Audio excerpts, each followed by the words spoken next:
il primo giorno di primavera ed è il compleanno di Diva.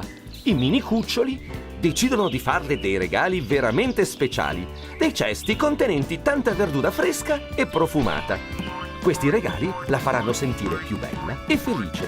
In realtà Diva non sa proprio che farsene di quelle verdure, ma dopo averci pensato un po' su, crede di aver trovato la soluzione.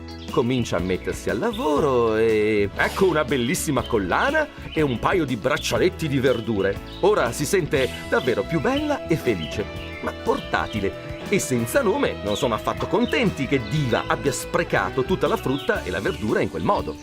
Le vitamine contenute nella frutta e nella verdura aiutano a mantenere il corpo sano e forte. Diva capisce cosa intendevano e così torna a casa per cucinare un minestrone e preparare una torta di carote. Ora che ha invitato a pranzo tutti i suoi amici, si sente davvero bella e felice. A me è piaciuta l'idea di Diva che usava la frutta e la verdura come accessori.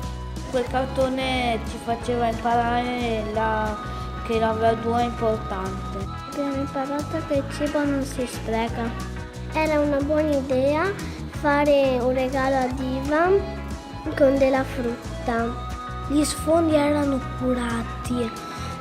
La frutta e la verdura non si spreca perché è piena di vitamine.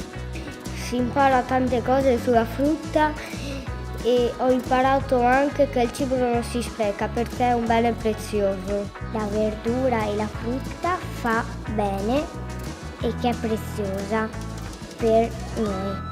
Non mi è piaciuto quando Diva ha sprecato il cibo per fare collane e braccialetti.